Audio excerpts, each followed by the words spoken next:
ഇനി ചെയ്യേണ്ടത് എല്ലാ ദമ്പതിമാരും അവരവരുടെ പേരുകൾ ഒരു കടലാസിൽ കുറിച്ച് അവിടെ ഇരിക്കുന്ന കുടത്തിൽ നിക്ഷേപിക്കുക എന്നുള്ളതാണ്.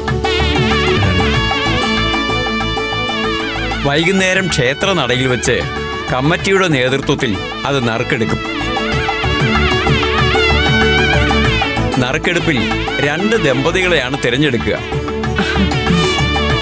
ദൈവനിശ്ചയപ്രകാരം തിരഞ്ഞെടുക്കപ്പെടുന്ന ദമ്പതിമാർ ആ 2 ദമ്പതിമാർക്കിടയിൽ നടക്കുന്ന മത്സരങ്ങളിലൂടെ ആയിരിക്കും ഈ വർഷത്തെ സുമംഗലി പൂജയിലെ വിജയികളെ കണ്ടെത്തുന്നത്.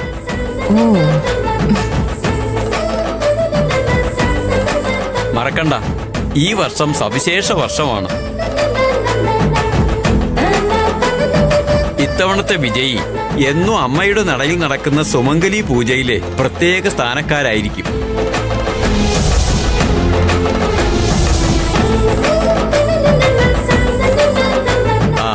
എല്ലാവരും നറുക്കെഴുതിയിട്ടോളൂ.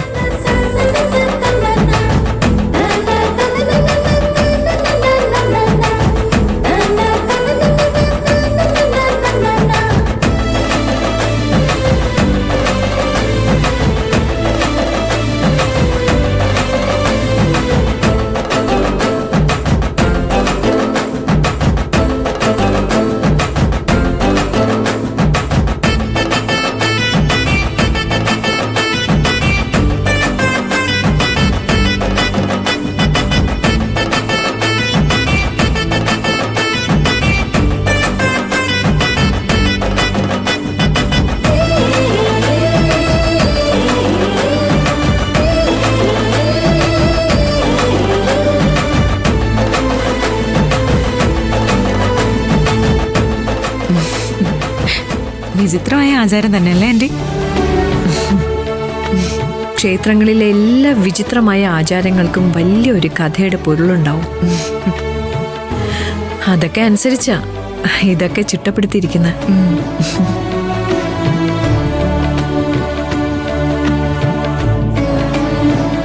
തൽക്കാലം ഇനി നിങ്ങൾക്ക് പിരിയാം. എല്ലാരെയും അമ്മ അനുഗ്രഹിക്കട്ടെ.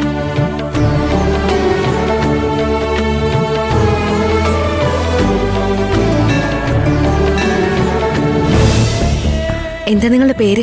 സുഗുണൻ. അമ്പലത്തിലെ ചടങ്ങുകളൊക്കെ നടക്കുമ്പോ സുഗുണനെ ഞങ്ങൾ ശ്രദ്ധിച്ചായിരുന്നു. എല്ലാത്തിന്റെ ഒരു കാര്യക്കാരനാണല്ലേ? അതെ. ഈ ദമ്പതികളുടെ പേര് നറുക്കെടുക്കുന്ന കാര്യം പറഞ്ഞിരുന്നില്ലേ? അത് കൃത്യമായിട്ടാണോ നടക്കാറുള്ളത്? അതോ ക്ഷേത്ര കമ്മിറ്റിക്ക് താല്പര്യമുള്ള ആളുകളെ നിങ്ങൾ തന്നെ തെരഞ്ഞെടുക്കുന്നതാണോ? ഏയ്, എന്തായി ചോദിക്കുന്നേ? 1000 കണ്ണിയിൽ അമ്മയുടെ നടയിൽ അങ്ങനെയൊന്നും ചിന്തിക്കാനേ പാടില്ല. സുഗുണം വിചാരിച്ചാ ഞങ്ങൾക്കൊരു ഉപകാരം ചെയ്യാൻ പറ്റുമോ? എന്താണാവോ? അതെ, ഞങ്ങൾ കുറച്ച് ദൂരെന്നാ വരുന്നത്. സുമംഗലി പൂജ മത്സരത്തിൽ പങ്കെടുക്കണമെന്നുണ്ട്. അതിന് സുഗുണൻ ഞങ്ങളെ ഒന്ന് സഹായിക്കണം.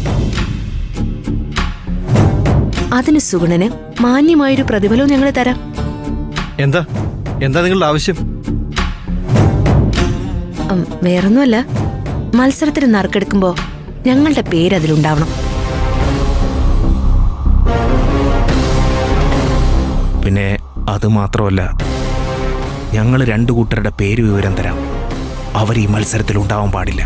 അയ്യോ, അതൊക്കെ ബുദ്ധിമുട്ടുള്ള കാര്യമാ. എന്നെ കൊണ്ട് നടക്കില്ല.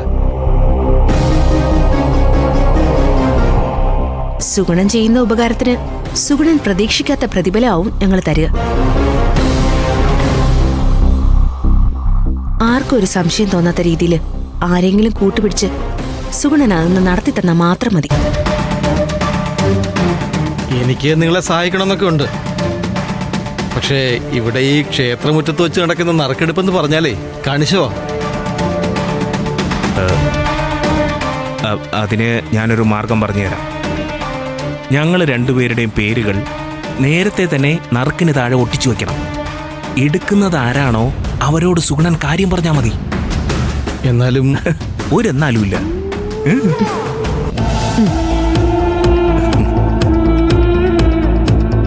സുഗുണൻ ഇത് വെച്ചോ. ദമ്പതി പൂജയുടെ മത്സരത്തില് ഞങ്ങളുടെ പേര് വന്ന ഇതുപോലെ കുറച്ചു കാശും കൂടി സുഗുണന് തരാം. നിങ്ങളിങ്ങനെ വല്ലാതെ നിർബന്ധിച്ച ഞാൻ പിന്നെ എന്താ ചെയ്യുക? എന്തായാലും പണം ഇങ്ങി തന്നേക്ക്. അതെ, ഒഴിവാക്കേണ്ട രണ്ടുപേരെ പറഞ്ഞില്ലേ? അവരുടെ പേര് പറഞ്ഞില്ല. നന്ദിനി, സൂര്യ. ഗിരി, മഞ്ജു ഇവരെയാണ് ഒഴിവാക്കേണ്ടത്. എന്നാ പിന്നെ നിങ്ങൾ ധൈര്യമായിട്ട് മടങ്ങിക്കോ. ഇത്തവണത്തെ ദമ്പതി പൂജയിൽ മത്സരിക്കാനുള്ളവരിൽ ഒരു കൂട്ടര് നിങ്ങൾ തന്നെയാ. സുഗുണനെ കണ്ടുമുട്ടിയത് ഞങ്ങളുടെ ഭാഗ്യം. മത്സരത്തിൽ ഞങ്ങൾ വിജയിച്ച പിന്നെ വർഷാവർഷം ഞങ്ങൾ ഇവിടെ വരണമല്ലോ.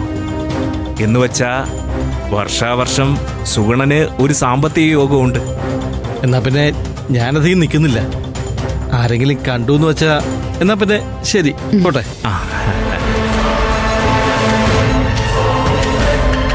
തുടക്കത്തിൽ എന്തായിരുന്നു അയാളുടെ സമീപനം? ഒടുക്കം ദേവിയെ പേടിയുമില്ല, ചടങ്ങ് അട്ടിമറിക്കാൻ തയ്യാറുമായി. കഴിവുകൊണ്ട് മാത്രം ഒന്നും നേടാൻ പറ്റില്ല, സാമർഥ്യം കൂടി വേണം. അതാ നമ്മളിപ്പോ ചെയ്തത്.